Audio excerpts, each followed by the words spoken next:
Let's not kid ourselves, Mario RPG was one of the greatest games on the SNES. It was a perfect storm, the most dominant gaming franchise adapted into role-playing form by Squaresoft, a company so synonymous with RPGs that if you punch it into Google Translate it reads, "Grind some more, pansy." And then the N64 happened.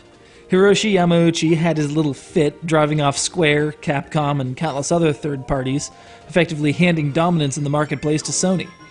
The RPG, one of the cornerstones of the Super Nintendo's rise to glory, was almost completely absent from its successor's library.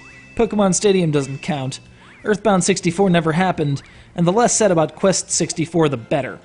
It was a dire situation, and dire situations call for plumbers.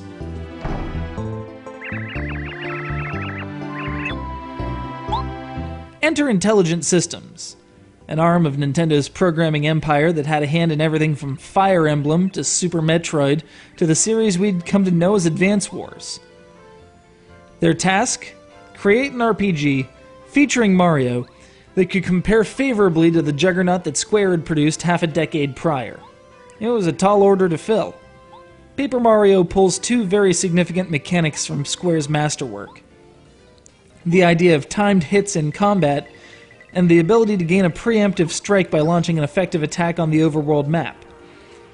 These two were groundbreaking concepts in 1996 and have been hallmarks throughout the Paper Mario series and through on into the Mario and Luigi games.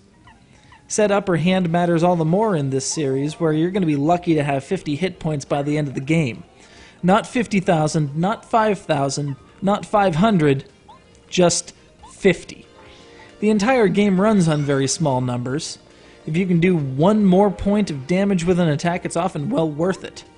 Augmenting your potential is a system of badges which provide access to special attacks, passive bonuses, and even altered sound effects. Aiding Mario on his quest are a cadre of supporters, mostly of the rebellious children of classic franchise enemies, who provide various support effects in and out of battle. So here's the story. Bowser captures the princess. Bet you didn't see that coming! Mario arrives to stop him, but gets trounced in spectacular fashion owing to Bowser's acquisition of the Star Rod, a MacGuffin of incredible power that renders our feisty plumber's heroics null and void. Upon his recovery, Mario learns that the Rod's power can only be disrupted by the combined forces of 7 sentient stars, and if that sounds familiar, it should. While Mario's running around looking for these lucky charms, Peach herself kills time by baking a cake, getting all dressed up, and performing reconnaissance on Bowser's actions. A game like this rides on the back of its translation, and Nintendo's localization staff are known as one of the best. Paper Mario shines with nostalgic references and wit under every mushroom and down every pipe.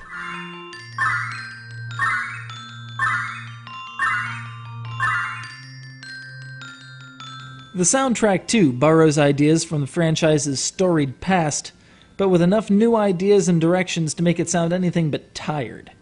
The sound effects, too, are the classic Mario standard, though certain in-game items can even alter these. So how does Intelligent's stack of paper stack up?